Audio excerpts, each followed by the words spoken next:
Be known right now. I'm in no rush to tell the media lies. So I'm getting hundreds and hundreds of emails, phone calls, texts, comments, everything right now. I'm flooded. So I don't know who's on a timetable, but truth is truth. And what I'm about to see tomorrow. Man, oh man, the shit is hitting the fan over there in the Kirk Franklin home. My regards to that family. I hope they can work out their differences. This shit is crazy, but this happens often in black family homes a lot, as well as white families, all the other races. This happens everywhere, quite often. A lot of mental abuse, physical abuse, emotional abuse, and mental issues, and all of that. What I can say, where I'm from, if you talk back to your parents, you get your whole motherfucking head knocked off your body, then put back on, then you get that shit knocked off again and cracked open and everything. You get your ass beat and you get folded up and put on top of a shelf. That's where my home come from, okay? My parents didn't play that. So, but we can't judge the situation because we don't know. There's three sides to each story, okay?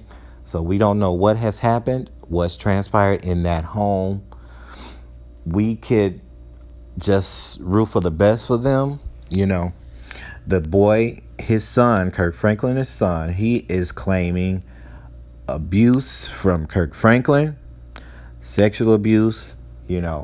Kirk Franklin released a statement saying that never happened. His son is saying it happened. So it's all alleged. I'm going to play the recording that kicked everything off to make it snowball into what's going on now. You guys put your opinions down below. One thing I will say is when you've been sexually abused when you're younger, because it happened to me, okay? People don't lie about that, okay? And that's just for me. I don't see people lying about that, but we don't know the story, so we're just gonna listen to what's going on.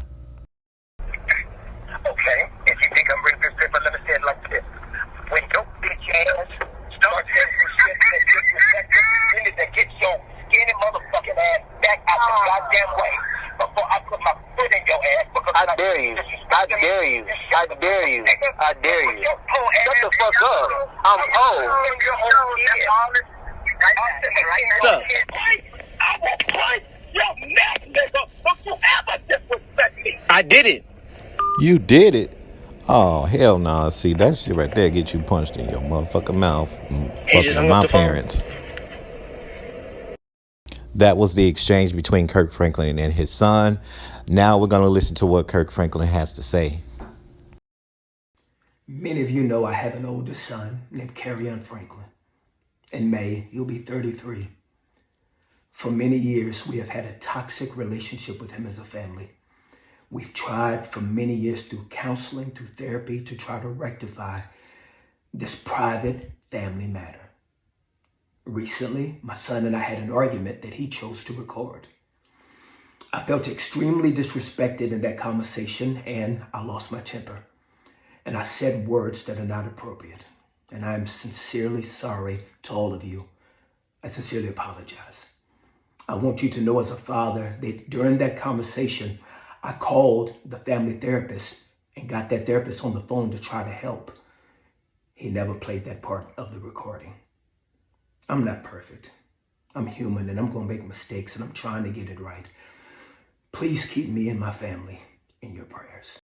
So real quickly, I'm going to let you guys listen to the Kirk Franklin's son's mother. She's speaking about her son and the whole situation between him and Kirk.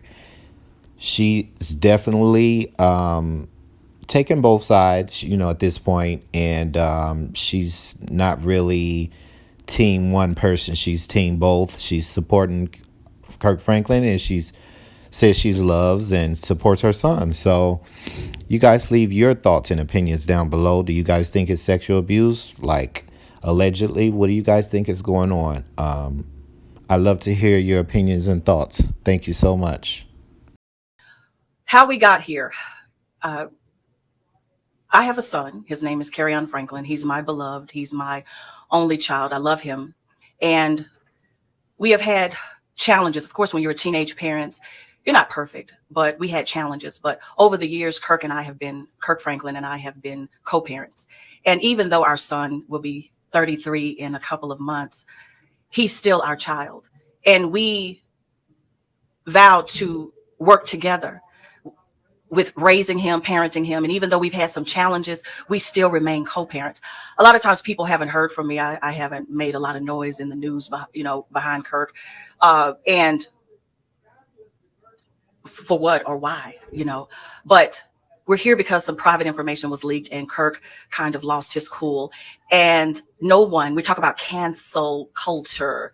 And I was thinking, I can't leave Kirk out here by himself on this one. So I'm really not talking to y'all, anyone else. I'm really talking to my son, but you all will get a glimpse of this because of, it was made public. So that's why we're here. But, so for the last couple of years, I know that things have been posted online. Yes. By your son. So just kind of paint the picture as to, I guess, how things kind of climax to what we are dealing with today. Well, when an individual child or someone is, so to speak, rebelling against their parents, and you hold them to a point of accountability, sometimes you get pushback. And sometimes you get pushback because they say things are not fair, or sometimes you get pushback because they are in a rebellious state. And in order, as you're working through that, you're trying to really find out, well, what is it? So Carry-On felt at one point that his father was trying to kill him. And when I got wind of it and we talked about it, I said, Carry-On, I don't care who it is. If anybody's trying to hurt you, then, we can go file a police report. We will deal with it. I'm not saying my son is not hurting from us being teenage parents. I'm not saying my son doesn't have a testimony.